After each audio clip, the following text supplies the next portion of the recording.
Bueno, el primer Heidegger es más fenomenológico, más científico en el sentido filosófico y fenomenológico del término. Intenta conservar una coherencia, y el segundo Heidegger es más bien la explicitación de las consecuencias del primer Heidegger, especialmente lo que vamos a ver aquí sobre la verdad y sobre el ser. Es el ejercicio de lo que teorizaba primero. Vamos a ver ahora un texto de Heidegger que se refiere al problema gnoseológico y titulado La esencia de la verdad. Es un curso de Heidegger, más bien dos cursos, en los cuales interpreta Platón, el mito de la caverna de Platón y también el Teeteto. Vamos a ver nosotros lo que se refiere a la República, al mito de la caverna, al problema de la verdad, según el mito de la caverna, en la interpretación de Heidegger. La verdad es buscada, como decía antes, de una manera fenomenológica, por un análisis muy detallado, y también de una manera etimológica. La etimología griega está al servicio de lo que Heidegger quiere expresar. Aquí todo se centra en la palabra verdad, que en griego se dice aletheia. Aletheia, según Heidegger, tiene que ver con la privación de una latencia. A es una alfa privativa de lo que está escondido.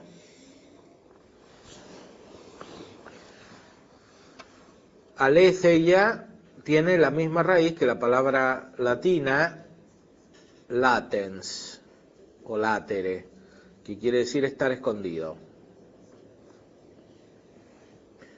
Esto, por supuesto, nos conecta con el tema de la mística que bien veíamos anteriormente en Heidegger, porque lo que está escondido es también lo místico. Místico quiere decir secreto o escondido. Por otra parte, se trata del mito de la caverna, que ha sido retomado sea por los filósofos neoplatónicos, sea también por los padres de la Iglesia.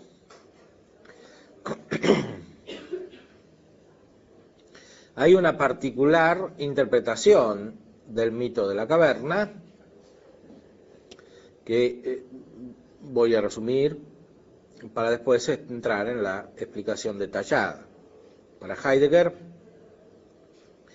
en el mito de la caverna, por una parte aparece la verdadera verdad, para distinguirla de la verdad convencional, que es la adecuación del entendimiento y la cosa. Por otra parte, aparece ya la desviación en la concepción de la verdad.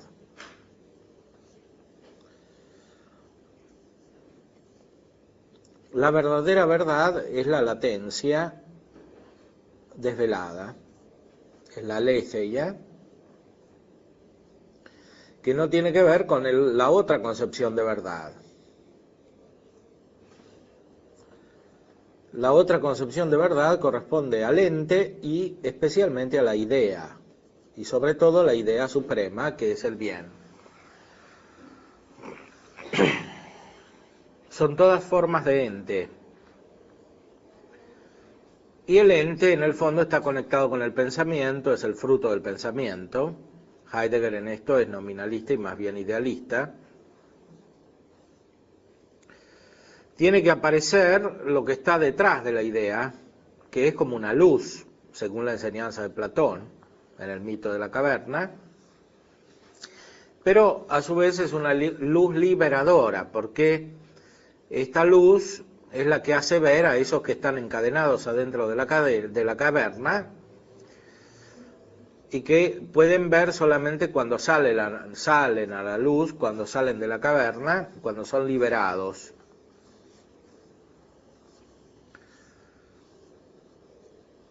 esta luz es otra forma de ver. No es el ver eidético que corresponde a las ideas. Las ideas son el fruto de una visión y corresponden al ente. Más aún a lo ideal del ente, a lo más ente del ente. Porque hay ente y ente, dice Heidegger. Así como hay verdad y verdad.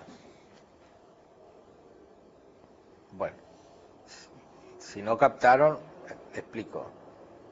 Bueno, yo lo que no entendí es cuando en todo este momento que usted decía de la otra verdad, está hablando de la verdad condicional. De la verdad del ente y la verdad condicional. La verdad del ente, bueno, hay una verdad como ente y expresada en la proposición, y esa es la de Quatio Intellectus et Rei, y hay otra verdad del ente que es el ser, que aparece en el ente. Y que especialmente aparece a través del hombre, que, como dice una famosa frase, que no está aquí, es el pastor del ser, a través del hombre aparece el ser. El ser es como una luz fundamental, que es al mismo tiempo tiniebla. Esa luz fundamental es la decisión, es una divergencia entre una verdad y otra verdad, y por lo tanto ir hacia atrás, hacia el ser del ente, o hacia esa luz, es reinterpretar todo el ente. Cuanto más se descubre el ser, o cuanto más se avanza hacia la verdad, cuanto más la verdad es verdad, tanto más el ente reaparece como ente de otra manera, de muchas maneras.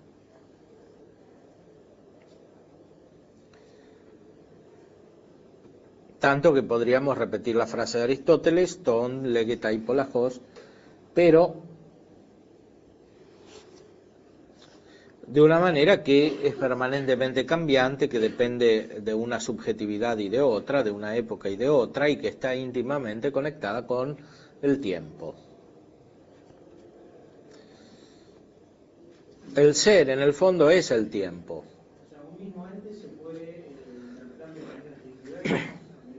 Se va reinterpretando de maneras diversas a medida que se va profundizando en el ser.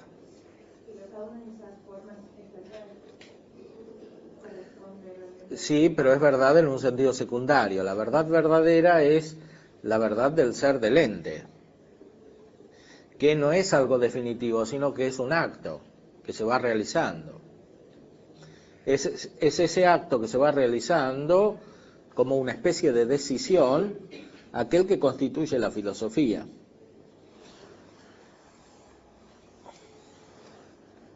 Y la verdadera metafísica, para Heidegger, que está unida a la antropología.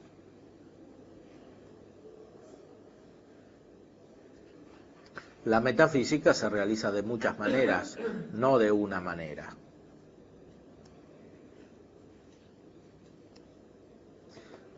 Una pregunta que también tenía es, el otro día estábamos viendo que Heidegger, en otra materia, ya como que reaccionaba contra Husserl por todo el tema de la conciencia, que recriminaba la fenomenología de Husserl, Sí. un cierto, no sé si subjetivismo o idealismo. Y en ese sentido no se separaría también de Hegel. Nosotros lo habíamos visto en el tratado. Bueno, en primer lugar, Heidegger ocupó la cátedra de Husserl, entonces era un continuador de Husserl. Y leyendo a Heidegger se ve claramente cómo él asimiló el método fenomenológico. Lo que sí se puede decir es que en realidad está más cerca de Hegel que Husserl mismo. Husserl está más cerca de Kant y Heidegger está más cerca de Hegel. Porque la teoría de Heidegger, en primer lugar, que retoma explícitamente a Hegel en muchos textos, y en segundo lugar, acentúa el idealismo en el sentido subjetivo, porque aparece el hombre. En Hegel el hombre más bien desaparece ante Dios y después de Dios ante la idea absoluta. En cambio en Heidegger el hombre tiene un lugar central. ¿Y eso no lo haría separarse de Hegel? Lo haría separarse de Hegel en el sentido en que Kierkegaard se separa de Hegel, pero en el fondo asimilando su dialéctica. Es evidente que para Heidegger y para Kierkegaard el individuo es importante, el hombre que se va realizando es en cierta manera central y no lo es la idea absoluta, que es lo que justamente quiere Heidegger de alguna manera contraponer, pero también es verdad que hay un corrimiento de los términos. Aquello que en Hegel es la idea absoluta, en Heidegger es el ser. El ser en Heidegger no tiene el mismo sentido que en Hegel, porque en Hegel es un momento dialéctico de la idea absoluta, junto con la nada. En cambio, en Heidegger es lo fundamental, el ser. Los términos son muy distintos de los de Hegel, pero atrás de los términos hay que captar una inspiración, en primer lugar, que es muy explícita en muchos textos, y por otra parte un sistema que es semejante, en la medida en que se puede hablar de sistema en Heidegger. Sí, Heidegger es profundamente idealista, en un doble sentido, en el sentido en que el ente depende del pensamiento, en el sentido moderno del término, y también es idealista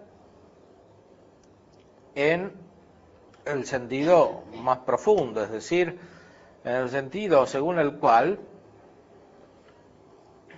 el ser es una realidad general que abarca todo y que no tiene un origen trascendente.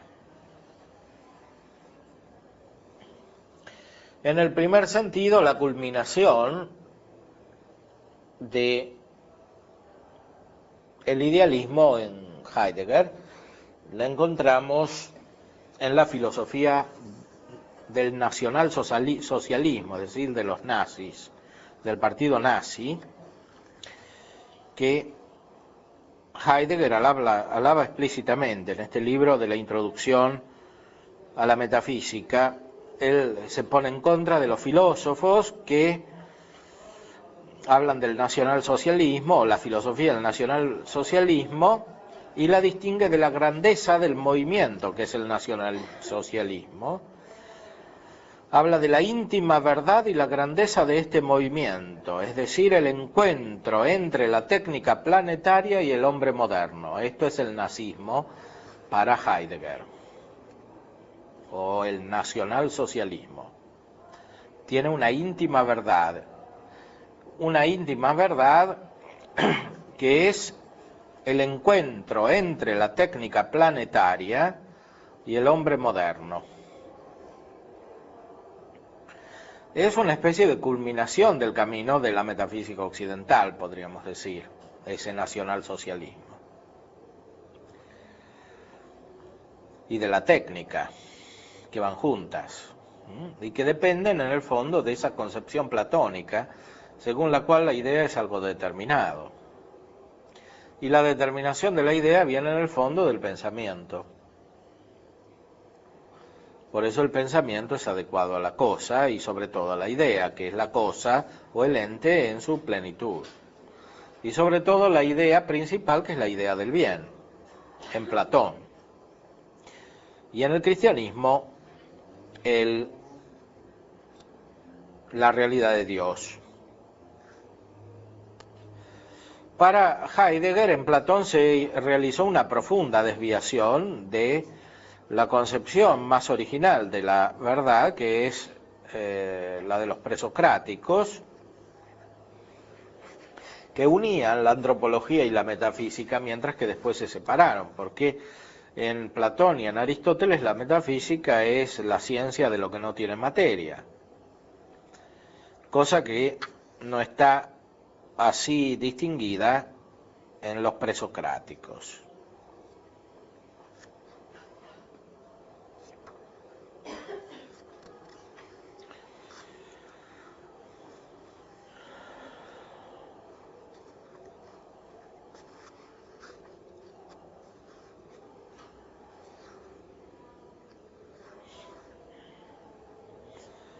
En la metafísica hay una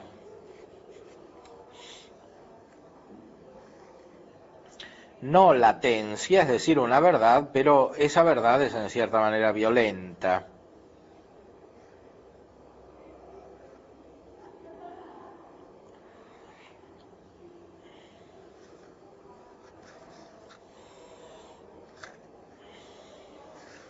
El cristianismo, según Heidegger, continúa de una manera popular lo que había comenzado Platón. Esto en el sentido de Nietzsche. El cristianismo es un platonismo para el pueblo. Heidegger cita explícitamente a Nietzsche en este sentido.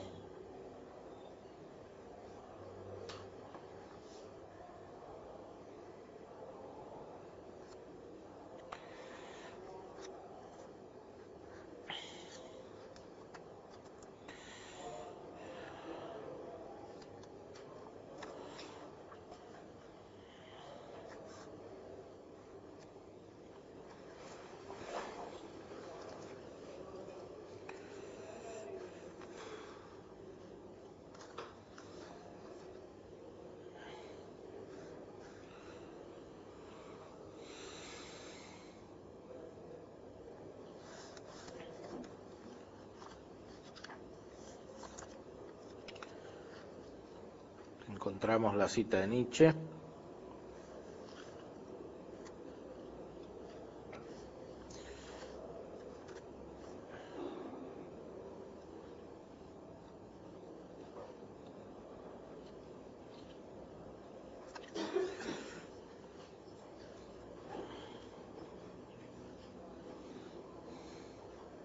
Nietzsche está muy citado en este libro de Introducción al Cristianismo.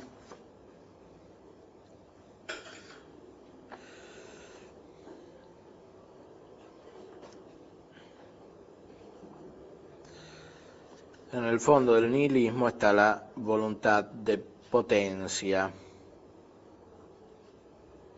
El nihilismo se supera con la pregunta sobre el ser. La historia del platonismo y del cristianismo mismo termina en el nihilismo. Por eso Bátimo puede decir que es nihilista y cristiano al mismo tiempo. Porque el nihilismo es el fruto de la voluntad de potencia, que es en el fondo lo que está detrás de la idea. Lo que está detrás de la idea es el idealismo. Y el idealismo depende del poder, sea en Hegel, sea en Heidegger mismo, como intérprete del idealismo y como manifestador de su esencia.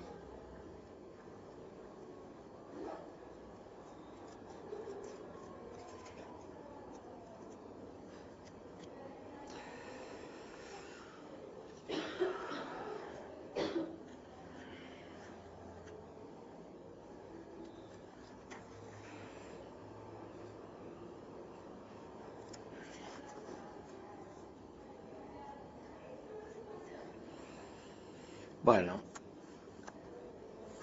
en este libro entonces está citado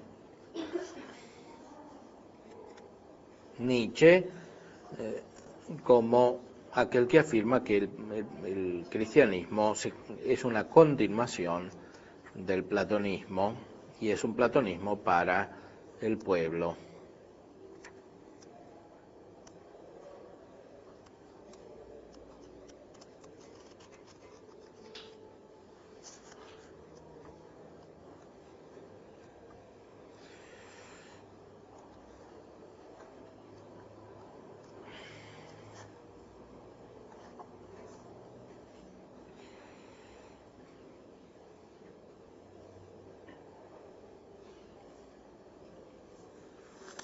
Veamos entonces nuestro texto sobre la esencia de la verdad. Sí. ¿En qué sentido Kierkegaard es continuador de Hegel en el sentido de que presenta la misma dialéctica de Hegel. lo que une a ambos es la dialéctica.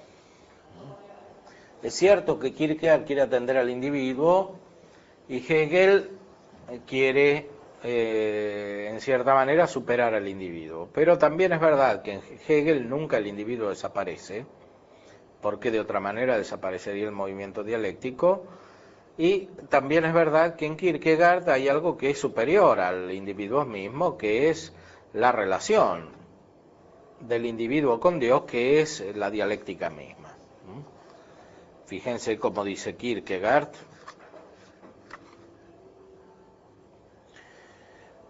En la enfermedad mortal se ve muy claramente el significado de esta dialéctica.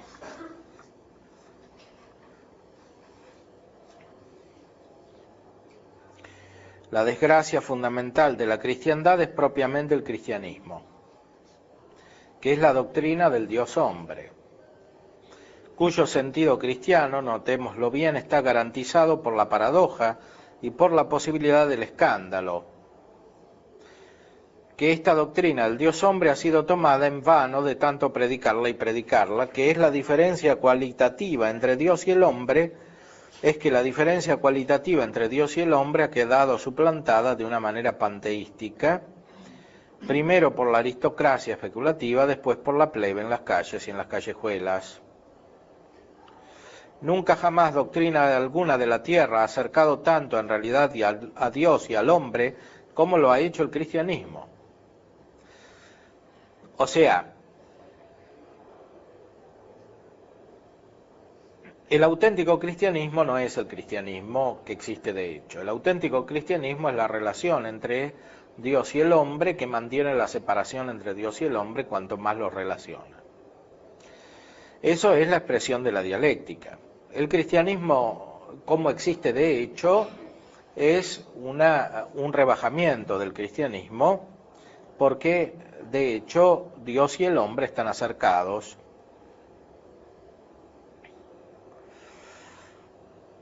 Es decir, el Dios que los cristianos se representan es un Dios demasiado humano.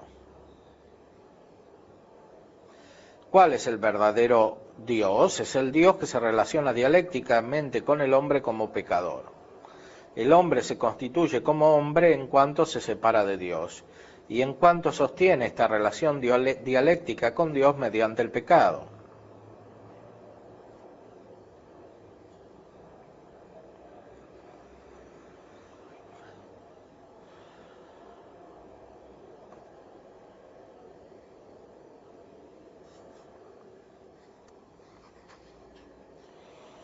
El cristianismo ha tomado desde el principio todas las prevenciones necesarias. El cristianismo parte de la doctrina del pecado. La categoría del pecado es la categoría de la individualidad. Ser individuo es ser pecador para Kierkegaard. Y ser pecador quiere decir estar en relación dialéctica con Dios. Por una parte, unirse con Dios, por otra parte, separarse de Dios. Unirse con Dios en cuanto se es espiritual, separarse de Dios en cuanto se es pecador. El pecado no es ningún objeto del pensamiento especulativo. El pecado no es ningún objeto del pensamiento especulativo. Esto es lo mismo que dice Hegel, pero con otros términos y con otro tipo de experiencia. El pecado es la experiencia de separarse de Dios. Y eso es lo que constituye al individuo como individuo. Cuando existe un cristianismo que no sostiene el pecado, o que hace diluir el pecado, sea por el perdón, sea por la especulación, ese cristianismo no es más cristianismo, y eso significa que el individuo no es individuo. Pero en realidad este individuo no es otra cosa que la relación dialéctica con Dios, es el pecado mismo, que nunca llega a ser pleno. Y el pecado no es objeto, no es algo que se pueda pensar, es algo que se puede decidir. En este sentido se conecta con Heidegger, que habla de esa decisión primordial. Esa decisión que es nada más ni nada menos que la verdad.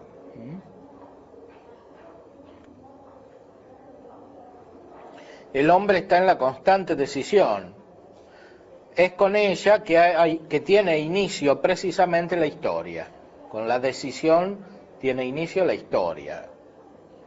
Esa decisión es el equivalente de lo que dice Kierkegaard, es el pecado original.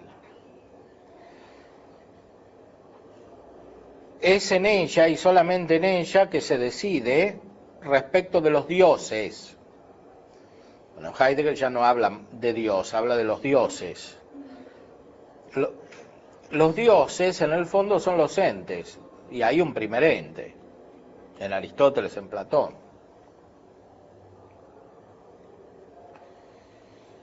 Los dioses en el fondo son el reflejo de una decisión del espíritu.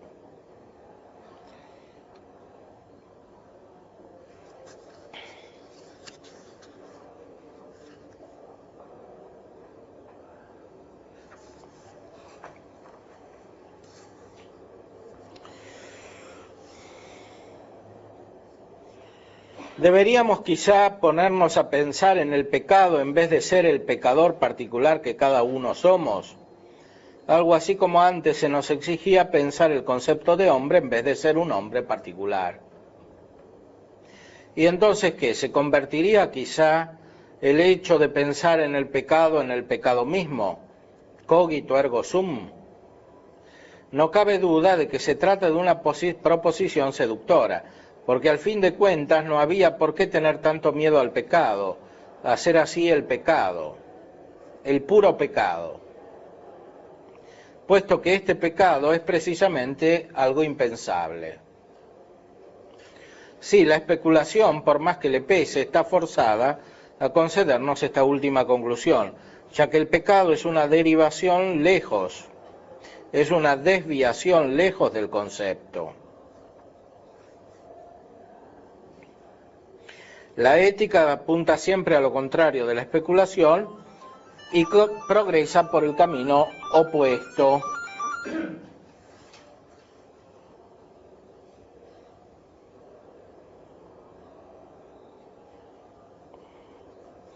Es decir, que la ética nunca abstrae de la realidad, sino que profundiza en la realidad y siempre está operando necesariamente con la ayuda de esta categoría de la individualidad tan postergada y despreciada por la especulación. El pecado es una determinación del individuo, por eso constituye una enorme superficialidad y un nuevo pecado el tomar por una fruslería o algo vano, una nimiedad, lo de ser un pecador particular, sobre todo cuando uno mismo es ese pecador particular. Aquí entra en base el cristianismo y tacha con una cruz todo lo que la especulación dice, pues a esta le es tan imposible salir de esa dificultad como a un barco de vela seguir sus singladuras contra todos los vientos torcidos. La seriedad del pecado consiste en su realidad en el individuo, sea quien sea, tú o yo. La perspectiva especulativa cae muy lejos del individuo y por eso no tiene nada de extraño que la especulación hable tan a la ligera del pecado.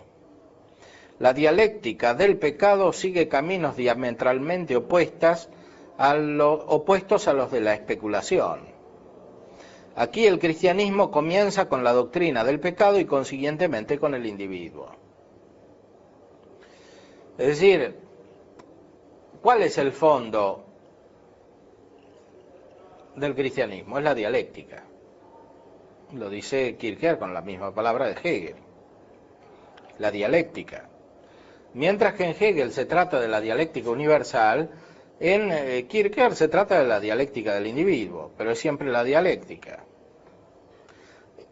¿Qué es el individuo? El individuo es el pecador del pecado, es el pecado del pecador. O sea, es el acto mismo del pecado.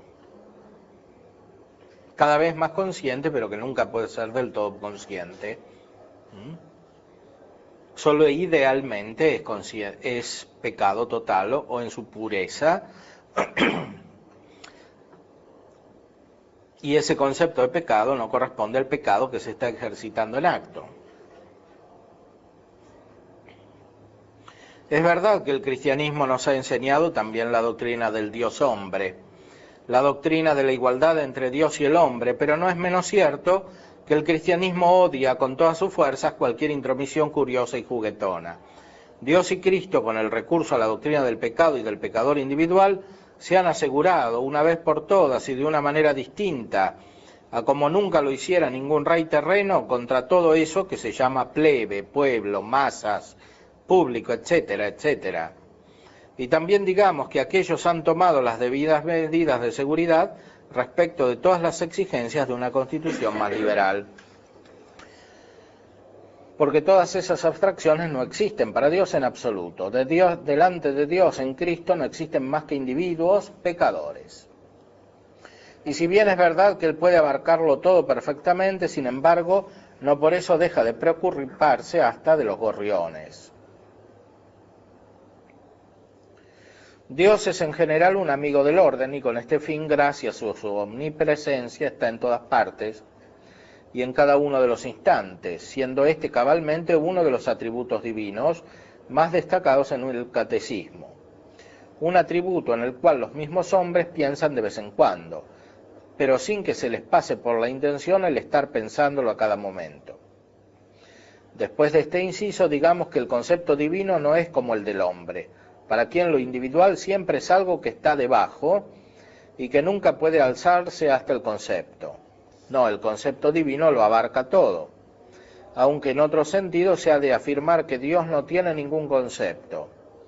Dios no recurre nunca a una abreviatura, sino que comprendit la misma realidad, todo lo individual. Para Dios el individuo no está por debajo del concepto. La doctrina del pecado, de que tú y yo seamos pecadores, es una doctrina que disgrega de un modo categórico a la multitud, actúa la diferencia cualitativa entre Dios y el hombre tan hondamente como nunca jamás se hizo. Solamente Dios es capaz de amurallar así esa diferencia, y el pecado, como dijimos, consiste precisamente en que delante de Dios nada diversifica a un hombre de Dios como el hecho de que aquel sea un pecador, cosa que todo hombre es, y lo es cabalmente delante de Dios. Esto es lo que hace que la contraposición sea mantenida en el doble sentido de la misma y que por las dos partes se implique mutuamente, continentur. De suerte que no se las pueda separar, sino que manteniéndose así juntas, manifiesten una diferencia tanto más hiriente. Esto es la dialéctica aplicada a la relación entre Dios y el hombre y también al interior de Dios mismo, como decía unas frases antes y como dice a continuación.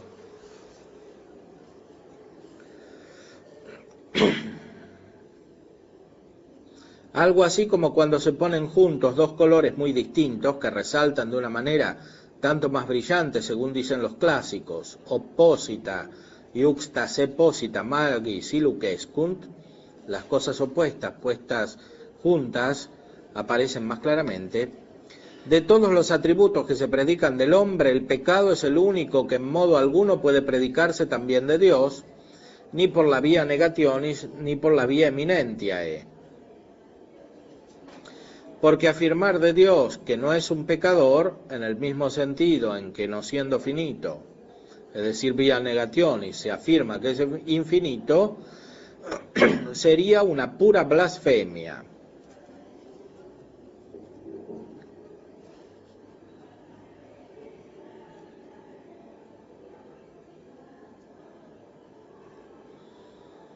En cuanto pecador, el hombre está separado de Dios por el abismo de la más profunda diferencia cualitativa.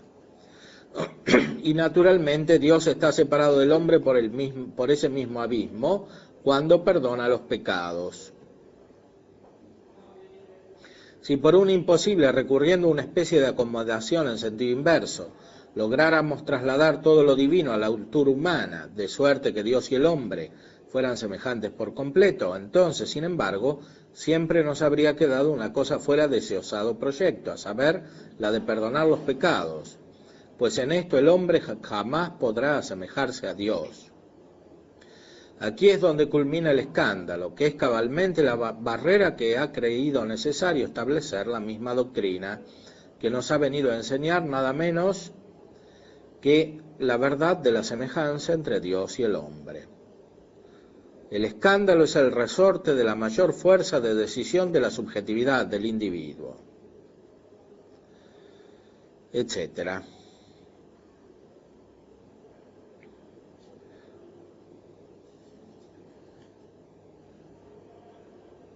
El escándalo es una decisión y la decisión es el pecado. Esa decisión es lo que constituye más propiamente al hombre. ¿El hombre qué es? Es espíritu pecador. Mientras que Dios es concepto. Esa es la diferencia entre el hombre y Dios. Y por eso Dios perdona los pecados. Es decir, Dios es abstracto.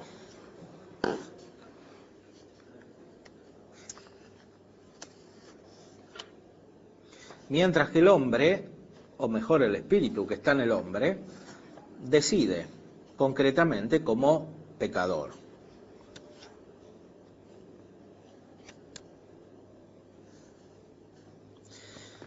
Esto es muy importante para conectarlo también con Heidegger y entender en qué sentido se habla de decisión.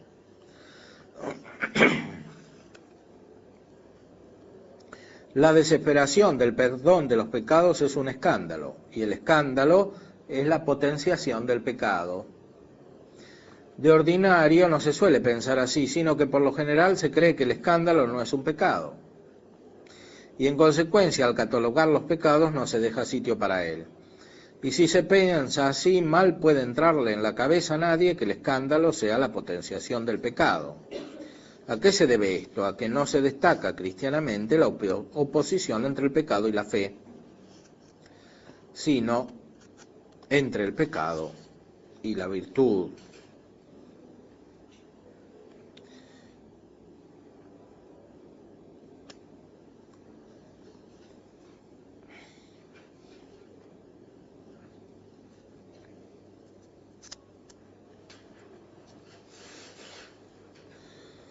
Es decir,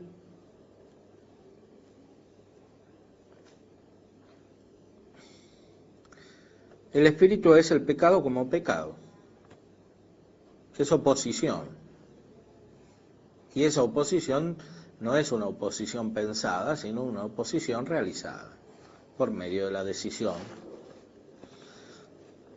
Y el pecado más pecado es el pecado de la desesperación del perdón de los pecados. O sea, exactamente eso que la teología dice que es el pecado más grave, porque impide la acción de la gracia directamente.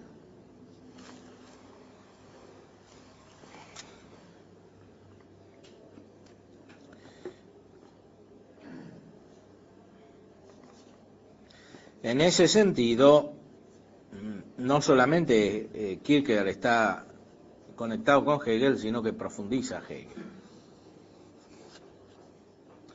Porque lo que es espíritu negativo en Hegel, lo que es la negación, que es el motor de la vida dialéctica en Hegel, y que está ahí de una manera general e ideal, en Kierkegaard se hace algo particular, pero es lo mismo. Hegel dice lo negativo es el motor de la dialéctica, y Kierkegaard dice el pecado es el centro de la dialéctica, y el pecado no es otra cosa que lo negativo, es decir, lo mismo de lo cual estaba hablando Hegel de una manera general.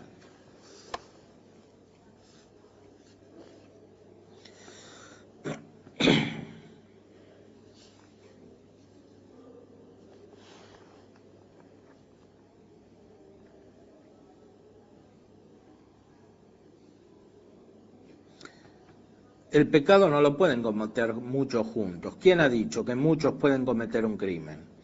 Eso no son más que anticuallas e insensateces. Lo que hace la mayoría es la voluntad de Dios. Esta es la sabiduría que hoy impera, y ante ella lo sabemos por experiencia, porque nadie piense que somos unos jovenzuelos inexpertos, que lanzamos al aire palabras sin sentido, sino que estamos hablando como hombres de experiencia, se han inclinado hasta ahora todos los hombres, incluso los reyes y los emperadores, y todas las demás excelencias. Gracias a esa sabiduría han levantado al fin la cabeza todas las criaturas de la tierra. Solo falta ya que Dios también aprenda a inclinarse. Lo único que importa es que seamos muchos, la mayoría absoluta, y que nos mantengamos unidos. Entonces podremos estar seguros contra el juicio de la eternidad.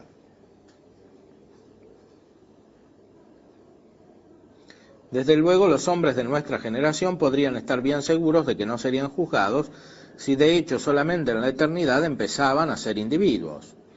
Pero los hombres siempre fuimos y somos individuos delante de Dios. Es decir, los hombres siempre somos pecadores, porque tener espíritu es ser pecador, es separarse de Dios, es estar ante Dios o estar delante de Dios. Esto que dice Kierkegaard aquí reaparece en otros y muy especialmente en Freud. El hombre se hace hombre por la razón, y esa razón es separación o es odio, como dice él, de una manera psicológica.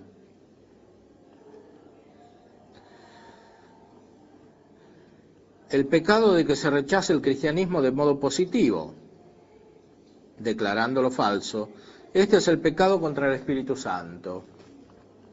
Aquí el yo se eleva al grado supremo de desesperación. No solo no se contenta con rechazar el cristianismo, sino que lo declara mentira y falsedad. ¿Qué idea monstruosamente desesperada acerca de sí mismo no tendrá el yo para hacer esto?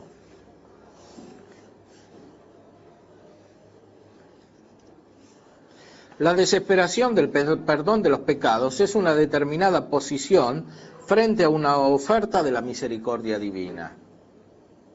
En este caso, el pecado no está completamente en retirada, ni simplemente a la defensiva. Pero el pecado de rechazar el cristianismo como falsedad y mentira es una guerra ofensiva.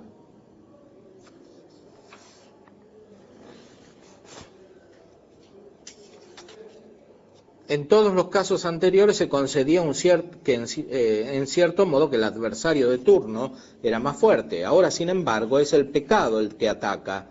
El pecado contra el Espíritu Santo es la forma positiva del escándalo.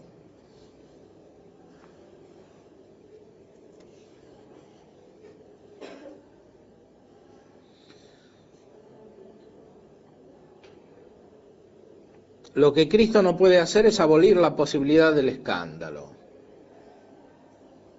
O acto único de amor, o tristeza insondable del amor, que ni Dios mismo pueda, aunque lo quisiera, si bien por otra parte tampoco lo quiere ni puede quererlo, imposibilitar que ese acto de amor llegue a ser para el hombre precisamente todo lo contrario, es decir, su extrema desgracia. Peor aún que el pecado es escandalizarse de Cristo y permanecer en el escándalo.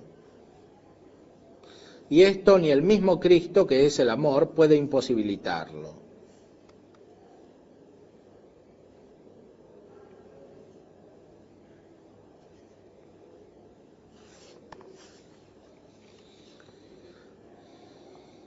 La posibilidad del escándalo radica en el hecho de que entre Dios y el hombre haya esa infinita diferencia cualitativa de que tanto hemos hablado. Por eso nadie podrá eliminar la posibilidad del escándalo. Dios se hace hombre por amor.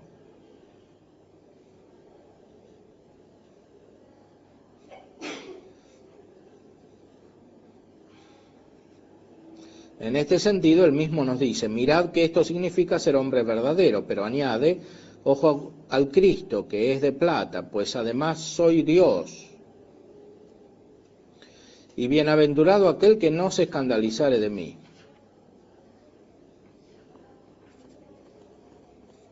Etcétera. El que no se escandaliza es aquel que con fe se pone a adorar. Ahora bien, la adoración, que es la expresión de la fe, significa también que sigue levantada la gran muralla de la infinita diferencia cualitativa entre Dios y el hombre, por más que éste sea ya un creyente, pues la posibilidad del escándalo vuelve a ser en medio de la fe el momento dialéctico.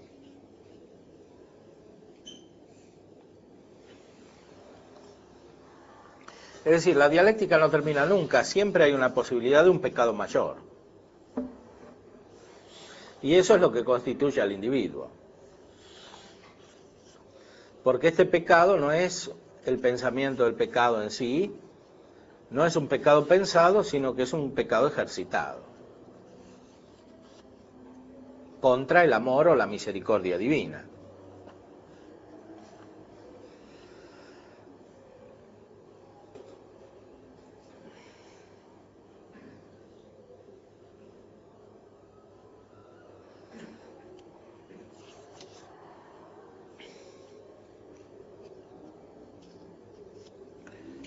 Y por último, esta negación de Cristo en cuanto paradoja comporta, como es obvio, la negación de todo lo cristiano, el pecado, el perdón de los pecados, etcétera, etcétera.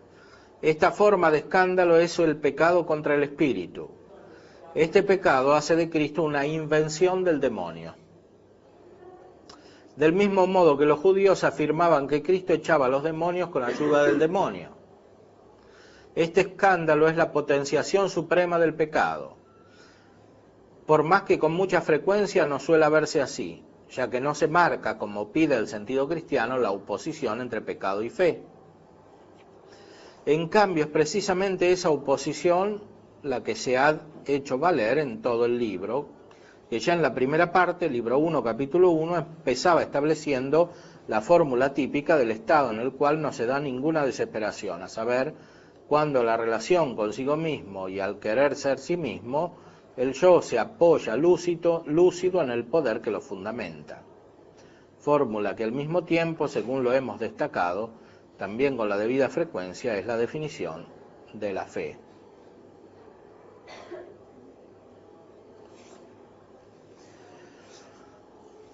Y así termina el libro, es decir, el libro termina de una manera trágica, porque es una descripción del pecado cada vez más profunda.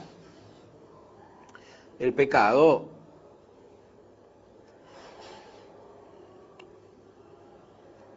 es la oposición entre el pecado y la fe. El escándalo es la oposición entre el pecado y la fe, y eso es el pecado contra el Espíritu Santo. Y esto es ser individuo en el sentido más pleno del término. En ese sentido, Kierkegaard es mucho peor que Hegel. Pero cuando dice, o sea, me parece que no entiendo muy bien cuando dijo que Dios era lo abstracto. Porque, o sea, sí, parecería que Dios es lo abstracto si el hombre es lo concreto, es como que por contraposición, por todo el tema dialéctico, tiene que ser lo abstracto. Pero después cuando habla porque el que existe verdaderamente es el demonio, que es el que crea a Cristo. ¿Crea a Cristo o hace que el hombre no crea en Cristo como Dios hecho hombre? Porque, o sea, habla de, o sea, no sé, por ahí, yo no sé, cuando habla del tema del instante como inserción del eterno en la historia, ¿de ficción o habla como algo que realmente pasó para él? Bueno, él habla realmente del instante como inserción de lo eterno. El problema es que hay que ver qué eterno es. Si es realmente el eterno divino, o si es este eterno que es el pecado, que tiene su inspiración en el demonio, que está citado por Kierkegaard aquí explícitamente.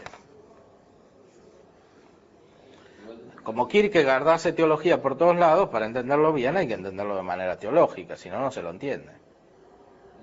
Lo que yo quería saber si ella, como que no, me parece que yo no entiendo el tema del abstracto en Kierkegaard, porque parecería que solamente por la contraposición con el hombre es abstracto, porque después cuando te habla de amor o de apoyarse en esa fuerza que plantea la relación del hombre, como que no parecería tan abstracto. Sí, porque nunca termina de ser del todo abstracto. El problema es hacer del hombre o del espíritu que habita en el hombre, que es un espíritu diabólico, el vencedor. Entonces, para que el vencedor venza, tiene que haber un vencido y el vencido no puede desaparecer del todo.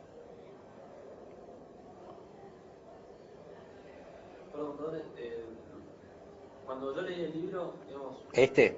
sí, no más bien, o sea, me pareció un poco lo contrario en el sentido de que si el yo digamos, se define como la síntesis entre lo finito y lo infinito, y la relación que se relaciona con esa relación, pero a la vez que está puesta por Dios, digamos, el individuo no nacería tanto del pecado, sino más bien de una acción divina que lo crea.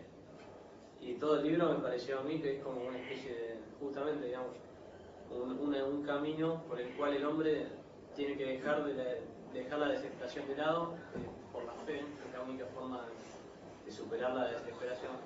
Pero justamente no es hacerse individuo la desesperación, sino más bien al contrario. Cuando desespera el hombre, pierde el yo y lo termina, como al revés, digamos, el pecado es justamente no ser individuo. Si bien la categoría de pecado es una categoría de individuo, me parece que es en el sentido de que lo que trata de rescatar es que no hay una culpa universal, digamos, que la culpa es sumamente personal, o si no hay culpa, o que el pecado es personal, o si no es pecado. Claro, bueno, pero el libro tiene dos partes. La primera parte efectivamente parece decir eso, pero hay que leer toda la segunda parte. Claro, y la segunda parte, cuando dice todo esto de Cristo, justamente no está, digamos, rescatando el hecho de que las personas, el cristianismo de hoy, es un falso cristianismo en el sentido de que hace a un falso Cristo. Digamos, el demonio es el que un poco por ahí... No dice que el cristianismo es un falso cristianismo. Dice que el cristianismo es el que arruina esta dialéctica. Pero el cristianismo romano o el cristianismo de Dinamarca. Los dos. Claro, pero a mí me pareció que cuando leí la segunda parte, que es el falso cristianismo que tenía eso. O sea, el falso cristianismo en el sentido del cristianismo como lo viven muchos, como lo viven quizás la mayoría, que es lo que dijo en la primera parte. Como alguien que no se da cuenta que en última instancia hay una desesperación en el fondo, y ese mismo ignorar la ignorancia, ignorar la desesperación es una desesperación.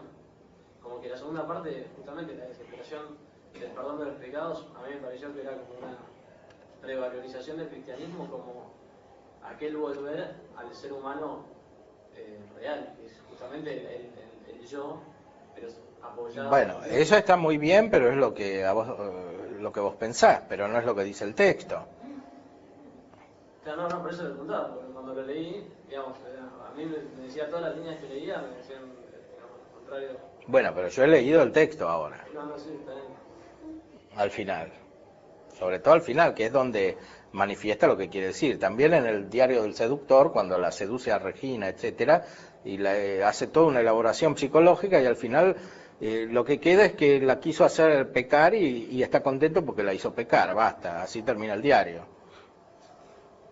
Claro, pero cuando hablo de Cristo en el sentido de lo que leímos recién, porque usted leyó mucho, Sí. cuando decía de Cristo, o que Dios se hizo hombre, que como que potenció la posibilidad de pecado, me parece que lo que quiso hacer referencia es justamente el acto de amor más pleno, justamente de alguna forma un modo también de exalzar la libertad a su máxima expresión. O sea, cuanto más amó Dios al mundo... Bueno, todo eso está muy bien, pero no es lo que dice el texto. O sea, el texto dice que el pecado es más fuerte que el amor. No, pero en Temor y Temblor habla del joven que trabaja con los caballos y cree que se va a quedar con la princesa, y a fin de cuentas todo pasa por ahí, por no creer en que no se va a poder. Ahora no me salen las palabras tan bonito como él, pero no sé. No me gusta. ¿No te gusta qué? La interpretación suya. Y bueno, lean el texto. Pero entonces eso de Kierkegaard, de existencia cristiano y que defiende a la persona, no sé. ¿De dónde viene? Lo ético para él es el pecado que está por encima de lo estético. Ustedes estarían en el estado estético.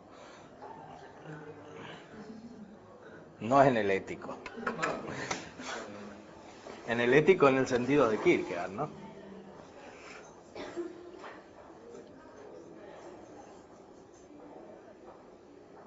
Como cuando interpreta el sacrificio, ¿no? De Isaac. Bueno, pero ahí lo superpone a Abraham por encima del pueblo, o sea, Exacto, los aristocráticos son los pecadores, no los del pueblo son los que cumplen la voluntad de Dios. Bueno, O sea, dice lo mismo que Nietzsche. Entonces Abraham estaba loco. El cristianismo es un platonismo para el pueblo. Bueno, Abraham estaba loco porque alguien, o sea, o era un asesino o era alguien que cumplía la palabra de Dios. No sé, o era alguien seducido por el demonio que te hace pensar que Dios le había dicho con los hijos. O sea, Abraham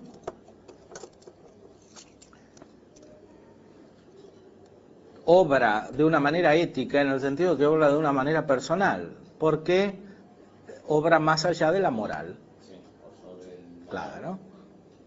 Obra más allá de la moral. Y obrar más allá de la moral quiere decir obrar con esa conciencia que es la que está describiendo aquí.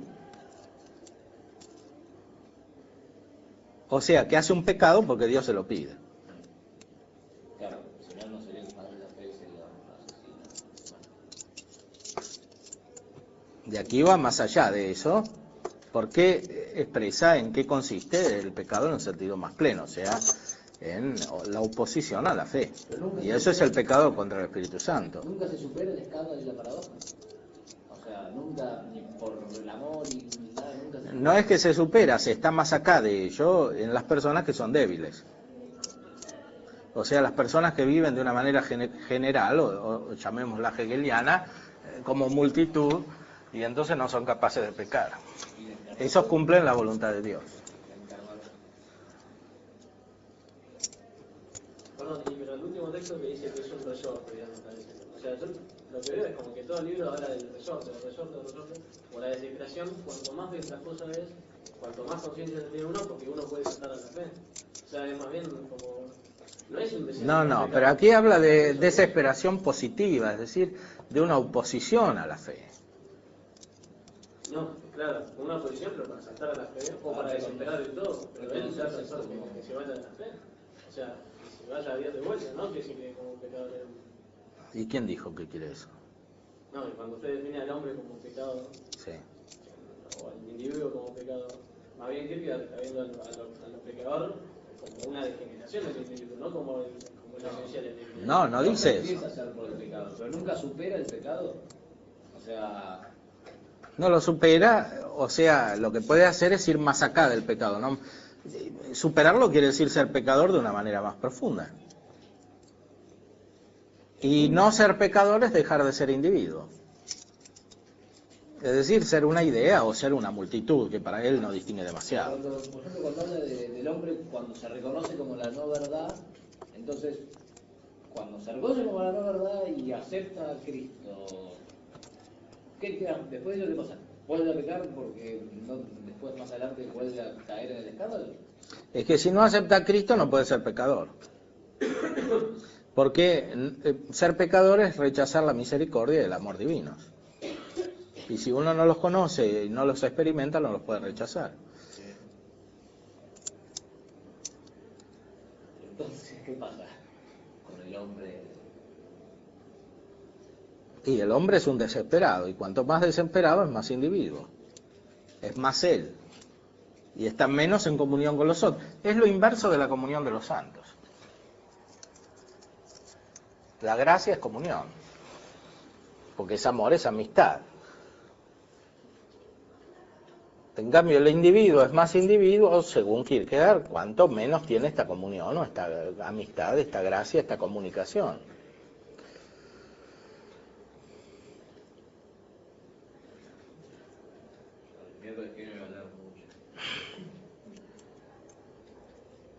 Lo lamento porque por la fama que tiene Kierkegaard, pero como estudiamos filosofía tenemos que interpretar los textos.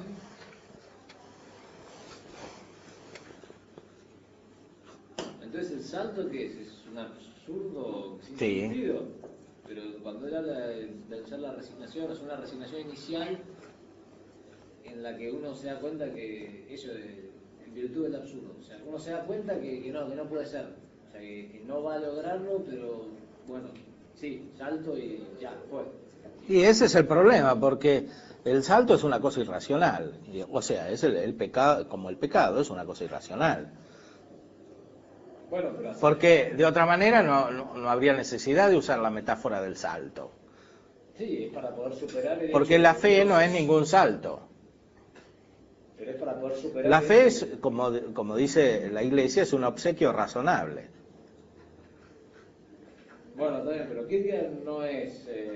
Católico, sí. Sí. Aunque Fabro dice que es el más católico prácticamente, pero bueno. Pero cuando trata de superar esa locura de un Dios encarnado y demás, no es para ser... Claro, ese es el problema, que sea una locura, es que no es ninguna locura. Una cosa es que sea un misterio y otra cosa es que sea una locura. Bueno, ok, pero trata de superar eso ¿para qué? ¿Para desesperar? No, al revés, para no desesperar. Y si el pecado es la desesperación y trata de saltar porque no lo entiende pero lo cree,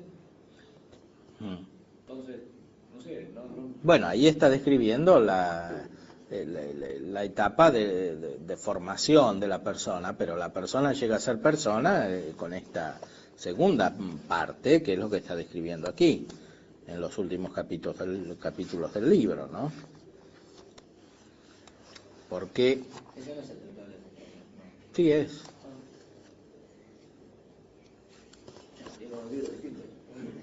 Mi traducción era muy distinta. ¿Era muy distinta? El título original con el texto publicado. No digo por el título, digo por el contenido. Que yo leí, Por el contenido. que yo creo haber leído.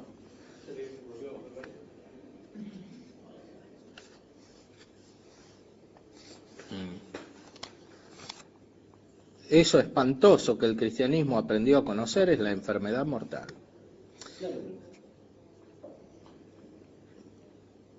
Aparte de todo, es interesante notar que el término enfermedad mortal está en la fenomenología del espíritu de Hegel, en un sentido no muy lejano de este.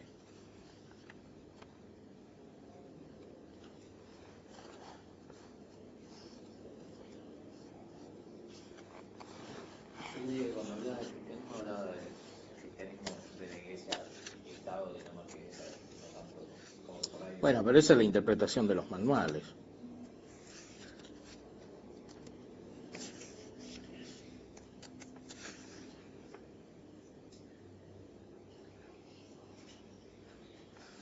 Entonces, todo un sinsentido la obra de Kierkegaard. Pregunto, porque si el salto es vano porque siempre se vuelve al pecado y a la desesperación y al escándalo y a la paradoja. Bueno, la obra de Kierkegaard es escandalosa, como dice él. Sí, pero Y de hecho escandalizó a varios. yo pensé que proponía superar el escándalo, que se podía por el salto, no que no se podía. Pero Kierkegaard no dice en qué termina esa superación del escándalo. Bueno, pero no dice que termine en la no superación. Bueno, Y de hecho no pone ninguna superación acá. Lo único que hay es la falta de fuerza para caer en el escándalo, y eso es lo que te hace cumplir la voluntad de Dios. Es decir, el amor. ¿el amor? El amor. Por el amor se cumple la voluntad de Dios, pero el pecado, que es ser individuo, es lo contrario del amor, y sobre todo es lo contrario de la fe. Cuando se va contra el amor, pero también se va contra la fe, se comete el pecado contra el Espíritu Santo, y esa es la forma suprema de ser individuo. Como la razón. Es ir contra la razón, porque como dice aquí, Dios es orden. Y el pecado es ir contra Dios como orden. Porque de hecho Dios es el creador. Pero ¿cómo se interpreta una frase así? La desgracia fundamental de la cristiandad es propiamente el cristianismo. No dice que es la iglesia o que son los pastores o los sacerdotes, es el cristianismo, que es la doctrina del Dios hombre. Eso es la desgracia fundamental de la cristiandad. Sí, porque es el pecado del escándalo. Porque es lo que hay que superar para mí. O sea, Bueno, todo eso es para vos, pero acá dice una cosa bien clara. La desgracia fundamental de la cristiandad es propiamente el cristianismo, que es la doctrina del Dios hombre, cuyo sentido cristiano, notémoslo bien, está garantizado por la paradoja y la posibilidad del escándalo. Ha sido tomada en vano de tanto predicarla y predicarla, etcétera.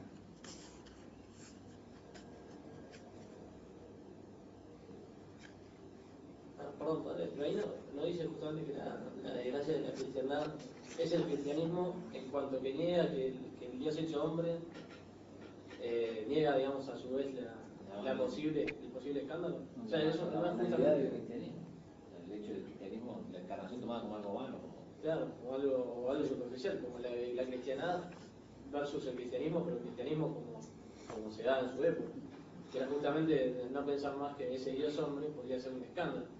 O sea, que era simplemente una cosa más que no cambiaba. Bueno, eso también es una linda interpretación, pero aquí el texto dice que la desgracia de la cristiandad es la doctrina del Dios hombre. Es el cristianismo que es la doctrina de Dios hecho hombre. Esa es la desgracia de la cristiandad.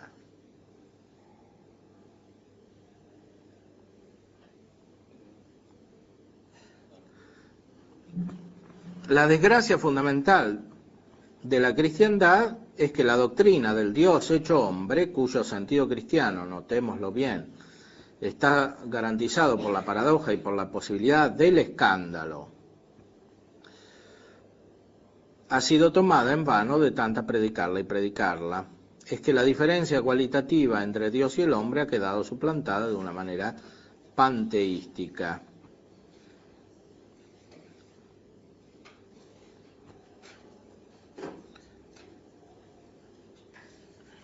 Perdón, pero yo insisto en una cosa. ¿Eso no es Sí. todo una oración? O sea, justamente que era... ¿Oración? Claro, toda una oración. Ah, una frase. Claro, que la doctrina del Dios hombre no Sí. termina ahí la oración, sino como Sí. tomada en el sentido panteísta del hoy. O sea, como desgajada de todo su nivel Sí, ha quedado suplantada de una manera panteística en la aristocracia especulativa y después en la plebe, en el pueblo. Claro, pero por eso no sería una crítica no al cristianismo como doctrina del Dios hombre, sino al cristianismo en cuanto a la doctrina del Dios hombre, pero negado Sí. de ese Dios hombre, sino uno más, o un hombre más, no sé. Doctrina que banaliza el escándalo. El problema es que el cristianismo se defiende con la ayuda del... Nunca jamás jamás doctrina alguna se ha defendido tan cuidadosamente contra eso como lo ha hecho el cristianismo, puesto que se defiende con la ayuda del escándalo. Es decir, se defiende contra el panteísmo con la ayuda del escándalo.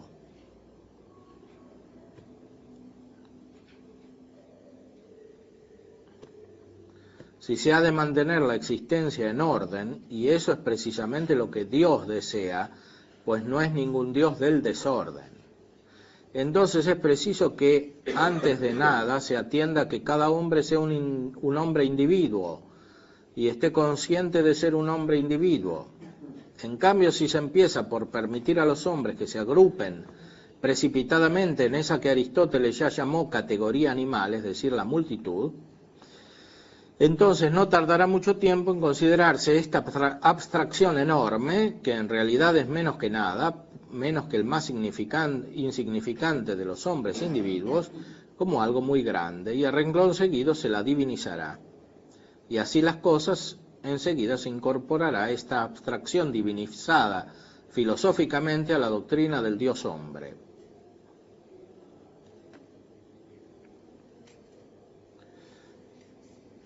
Esto sí es un ataque a Hegel.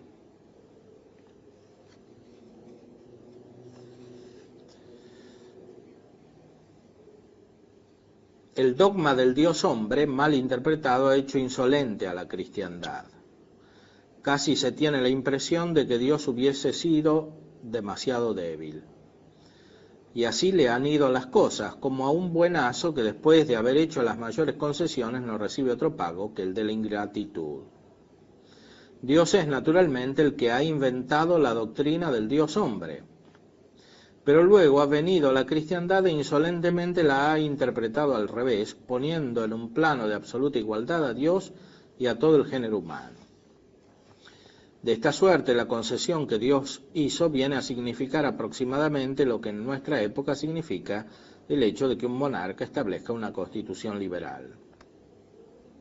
Es como si Dios mismo se hubiese metido en un aprieto, y los prudentes en ese sentido tuviesen razón al echarle en cara: tú mismo te lo has buscado. ¿por qué te mezclaste tanto con el hombre? Pues de seguro a ninguno de los hombres se le ocurrió jamás semejante cosa. ¿Cómo pudo brotar en ningún corazón humano la idea de que tuviera que haber esa igualdad entre Dios y el hombre? No, fuiste tú mismo quien nos reveló esa doctrina, y ahora cosechas los frutos de lo que sembraste. Pero el cristianismo ha tomado desde el principio todas las prevenciones necesarias. El cristianismo parte de la doctrina del pecado. La categoría del pecado es la categoría de la individualidad. El pecado no es ningún objeto del pensamiento especulativo. Es decir, eso del Dios hombre lo inventó Dios y así le fue a Dios. Le fue mal. Porque el que vence es el hombre pecador. O el espíritu que está en el hombre pecador. Lo mínimo que se puede decir es que es un pesimismo enorme.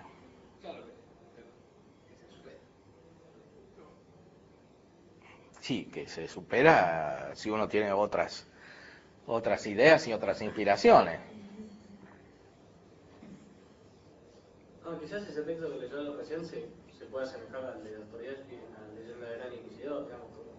Es un pesimismo en el sentido de como que Dios hizo un acto tan increíble, pero a su vez, digamos, el hombre lo desautorizó, hizo todo lo contrario a lo que Dios quiso. Sí, esa es una interpretación benévola, pero no es lo que dice el texto. El texto es más crudo. Dice que a Dios le fue mal. Como muchas doctrinas actuales que dicen que Dios fracasa, Dios sufre, etc. En Auschwitz Dios fracasó. Yo hice un curso con Jürgen Moltmann, un famoso teólogo alemán, calvinista, que decía que Dios fracasó cuando en Auschwitz o cuando tiraron la bomba atómica, etc. Hay una multitud la que le habla a Dios y no Kierkegaard. No sé, ¿Acá? dice, sí, con todo el último párrafo. Cuando le dice que... O sea, como sería lo que diría...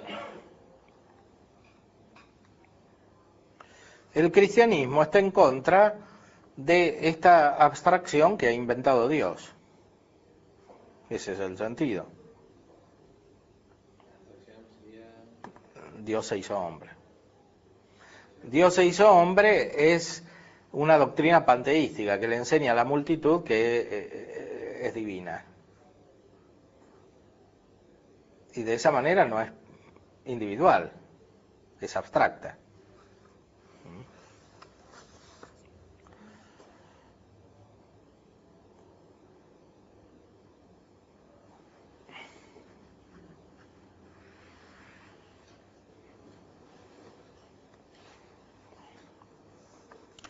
Bueno, de cualquier modo, la idea de citar a Kierkegaard viene porque hicieron la pregunta y después porque está conectado con Heidegger, que es el que estamos explicando, porque para entender la decisión de la cual habla Heidegger,